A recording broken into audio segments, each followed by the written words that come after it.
देखिए, एक अवतार शब्द बोलते हैं ना, अवतार का मतलब जो ऊपर से उतर करके आते हैं। ऊपर से मतलब ऊंचे स्थानों से, कोई देवी देवताओं के स्थान से, कोई ईश्वर के स्थान से, कोई ब्रह्म के स्थान से, कोई पार ब्रह्म के स्थान से, कोई सत्य देश से, कोई रायसूनी देश से, ऐसी कोई शख्सियत ऊपर से इस मंडल में आती है, उनको हम अवतार कहते हैं।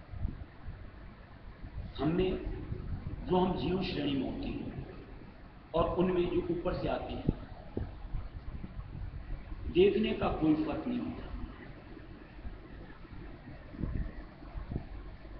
यानी एक इंसान का स्वरूप मनुष्य देह में, पुरुष शोले में आता है, और जिस स्थान से आते हैं उस स्थान का भेद, उस स्थान की लीला बखान करते हैं। और जिस समय में वो इस मंडल में आते हैं, जो कोई उनके साथ अपने आप को जोड़ता है, उसे अपनी सानिध्यता से उस स्थान तक की गति प्रदान करते हैं।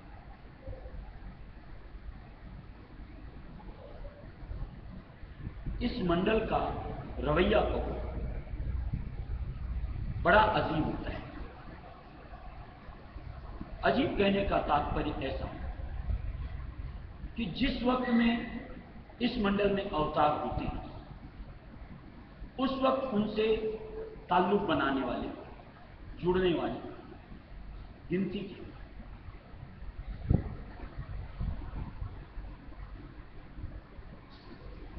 कारण भी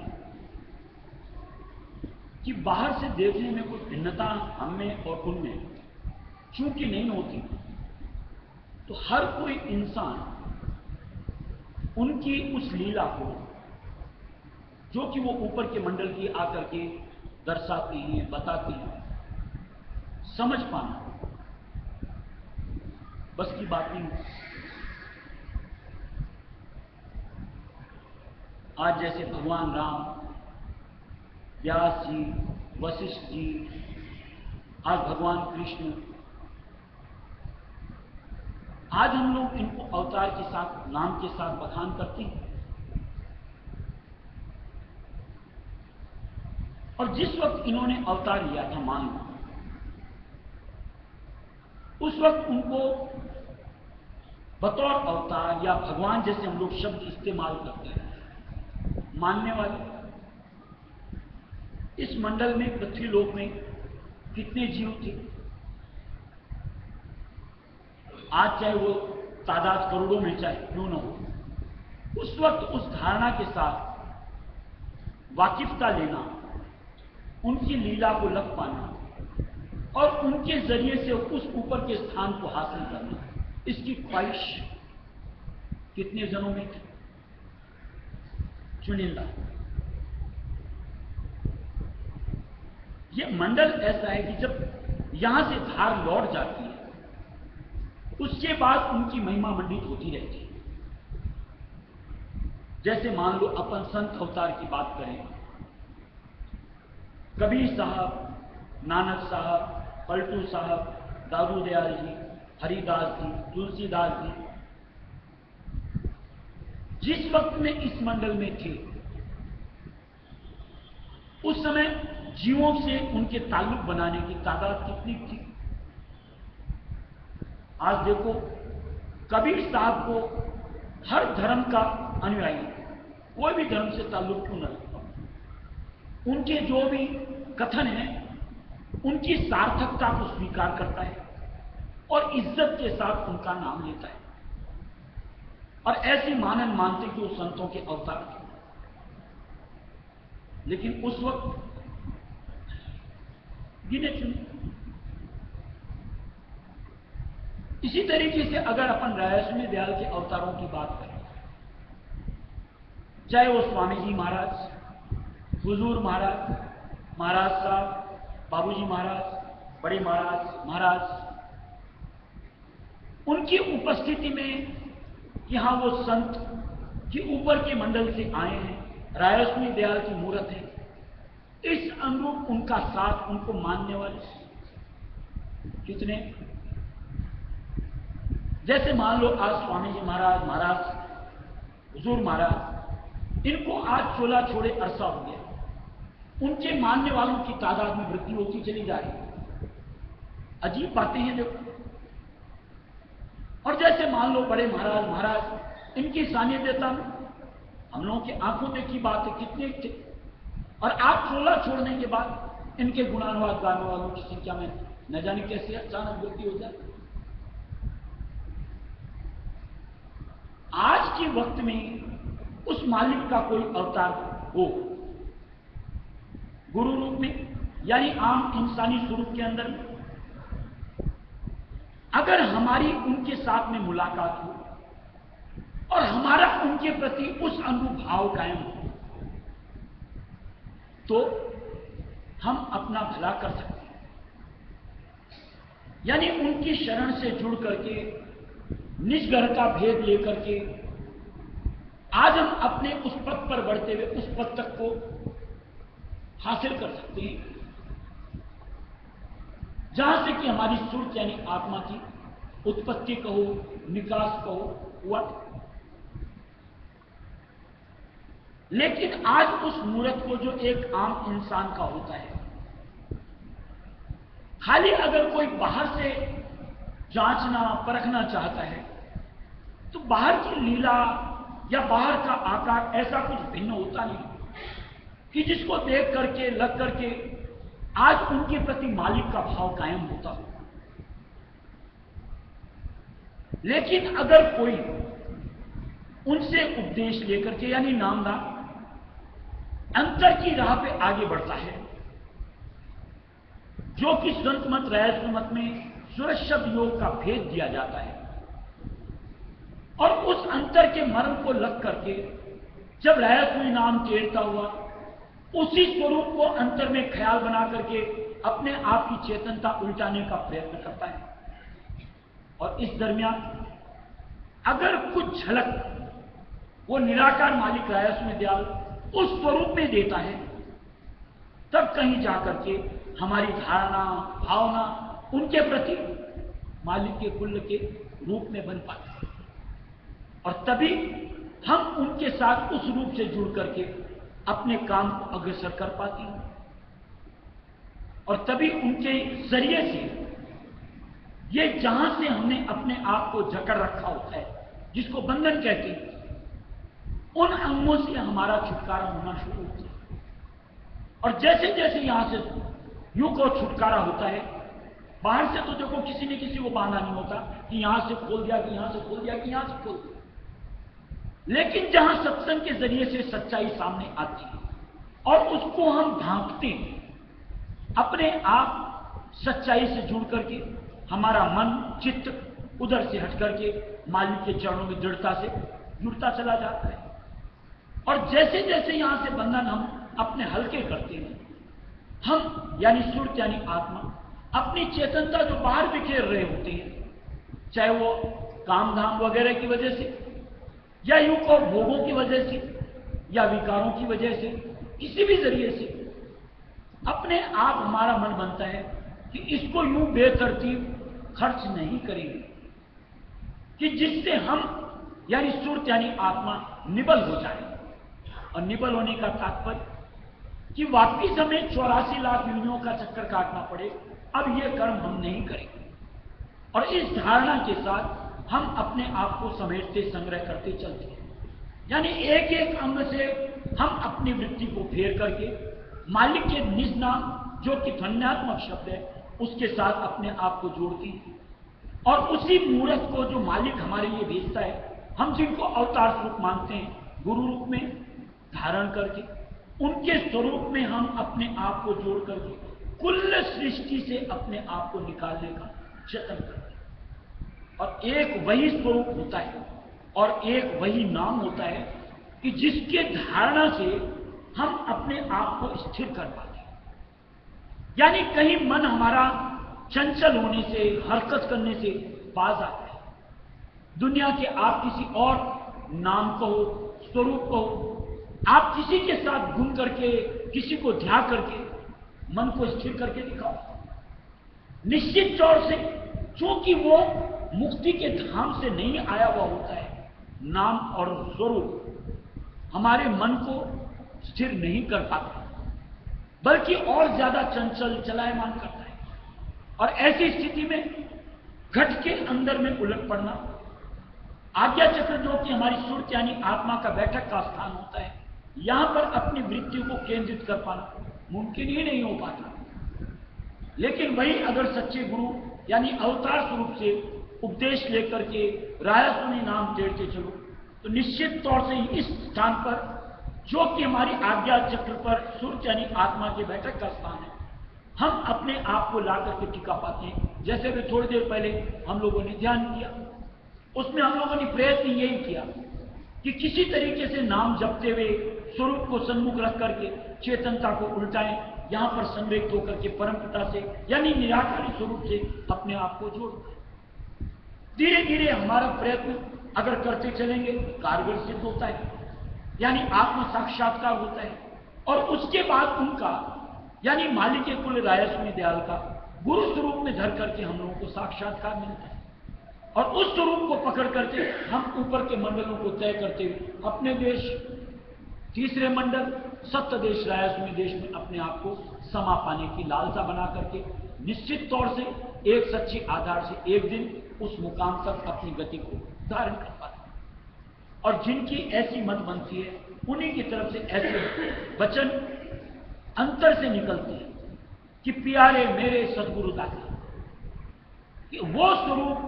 जो यूं को दया का मूर्त रूप कैसे काल जंजाल से, माया जंजाल से छुटकारा करा करके सत्य धार को गहाता है, एक वो स्वरूप हमको यूं कहो कुल जहान में सबसे भाता है। और उसी स्वरूप के ऊपर केंद्रित होकर के उनके वचनों को धारते हुए सत्यता से हम अपने आप को जोड़ पाते। उसके बाद अपने आप परख पहचान यानी सार असार, सच्चाई झूठ सब चीज से रूबरू होते हुए अपना भला यानी सुरत यानी आत्मा का कल्याण या दूसरे शब्दों में कहो मुक्ति को हासिल कर। ये संत मत राय सुमत की जुगत होती है। किसी को चित्त बहाती है, किसी को अपना काम संभालना होता है, तो निश्चित तौर से आज की तारीख में या और आइंदा तक खुले शब्दों में सुन लो कि अगर कोई अवतार स्वरूप मिलेंगे या हैं तो सिर्फ और सिर्फ राय सुमत में मिल सकते हैं। और किसी को अगर अपनी मुक्ति की चाह हो तो संत मत राय सुमत में आज तो मान लो इतनी ब्रांचेज हैं, घूमना चाहिए। ऐसे पुरुष की तलाश जो मालिक का निज नुमाइंदा होता है, निश्चित तौर से हमको उनकी परख पहचान करके उनकी सानिध्यता में जुड़ करके अपना सच्चा कल्याण कर लेना चाहिए। देखो नर्तन जो आज हम लोगों के पास है हर वक्त हासिल नहीं होता, और ये भी जानते हैं कि कुछ समय के बाद इस नर्तन से हम लोगों को निकलना है और सही पथ पर अपने आप को आगे नहीं बढ़ाया तो आप कभी भी दावे के साथ नहीं कह सकते कि मुझे नर्तन वापिस अगले बार ही मिलने वाला। न जाने कितने जन्मों का फेर पड़ जाता है। क्या बेहतर नहीं होगा कि आज जो मालिक ने हमको अवसर प्रदान किया है यानी नर्तन दिया है, इसमें अपनी समझ को दुरुस्त करें, अपने मुक्ति कल्याण के निमित्त कुछ सोच बना करके तलाश करो, जहां मन स्थिर हो जाए, जहां आपको संतुष्टि मिल जाए कि हां बात खरी है, और उनके स्वरूप को और उनके दिए गए नाम को धार करके अगर हमको लगता है कि हम अपनी चेतनता को पलट पा रहे हैं, तो निश्चित तौर से ऐसी ठौर से जुड़ करके अपने कल्याण की जुगत करते चलना चाहिए। ये संत मत राय सुमत से नसीहत मिलती है। किसी को समझ में आए तो जरूर मालिक के दर आओ, अपने काम को संभालो।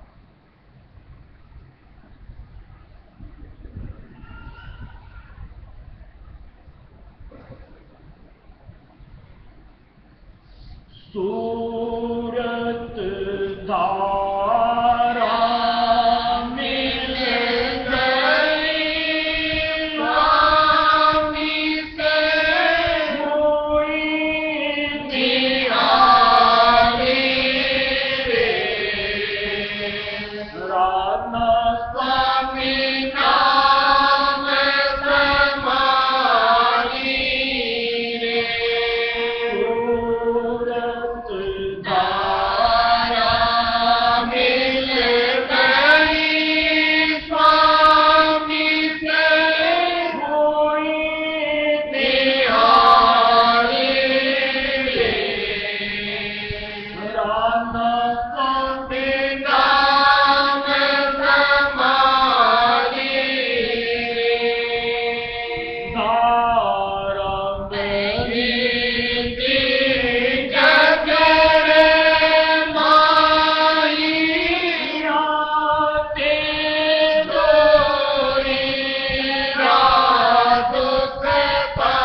सत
स्वामी नाम समाधि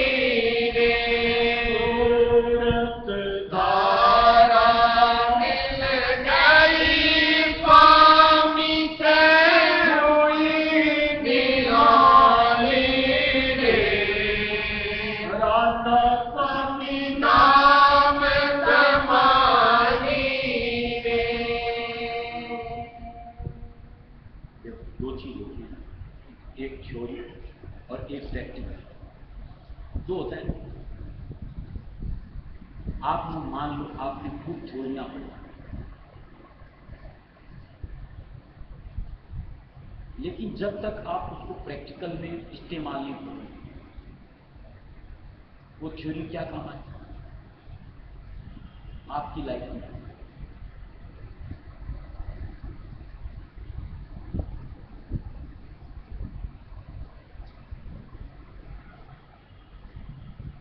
आज संत मत राय सुनना हमें जो भी शिक्षा देता है उसको खाली पढ़ लेने तक सीमित रखने की नहीं देती।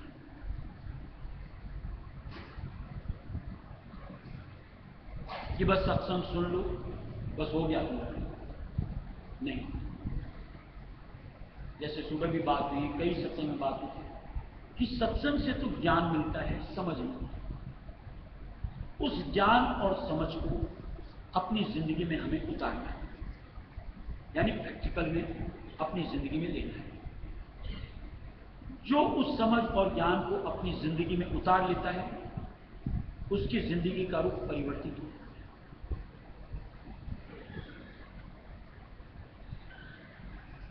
यानी अपने आप को फिर बाहर की जंजाल से हटा करके अंतर मालिक के निज नाम में, मालिक के निज स्वरूप से जोड़कर ऊपर की तरफ पलटने की कार्रवाई शुरू करें। धीरे धीरे ही सही, किनका किनका ही सही, यहां चेतन संग्रह होता चला गया और ये खाली नहीं जाता। और जो सिर्फ सुनने तक सीमित रखते हैं, यानी सिर्फ थ्योरी पढ़ ले, यानी हर सत्संग आते हैं कि भंडारे आते हैं, बस लेना। अरे लेकर के अगर उसको अपने काम नहीं लिया, क्या काम का? और संत मत राय मत तो है अंतर का राह। जो पलट करके बाहर से अंतर में अपने आप को नहीं जोड़ेगा, जैसे अपन ने अभी बोला राया सुमीना, ये जब तक आप खाली बाहर उच्चारण करोगे, इससे आपको जो फायदा हासिल होना चाहिए, यानी इस नाम के जरिए से आपकी चेतनता को पलटने का काम बनना चाहिए, नहीं बनता। उसकी जगह जो हम लोगों को तरीका बताया गया, चाहे वो सुमिरन का कहो, चाहे वो ध्यान में बैठ करके नाम की कमाई का हो, अगर उस तरीके से आप रायस में नाम को जपते हो, चूंकि वो ध्वन्यात्मक शब्द है, आपके जपने से आपकी चेतनता सुख यानी आत्मा उसके साथ जुड़ करके पलटनी शुरू होती है। इसी तरीके से जैसे अभी बात की कि हमारे जो गुरु स्वरूप होते हैं, मालिक के अवतार होते हैं, आप अगर खाली बाहर का संयोग लेते हो, आपको रूप भी भाता है, आपका मन भी करता है चलो सत्संग चलो, लेकिन उस स्वरूप को अगर ध्यान में बैठ करके आप पलटते नहीं हो, यानी उस स्वरूप को केंद्रित करके कि ये मालिक का स्वरूप है, उसके साथ जुड़ करके कि यही स्वरूप मुझको इस मंडल से निकाले, जब तक ध्यान में नहीं बैठोगे, वो स्वरूप जिस अनुरूप हमारे साथ जुड़ना चाहिए, निराकारी यानी मालिक के कुल रायस में गया, कैसे कनेक्ट हो? और ऐसे में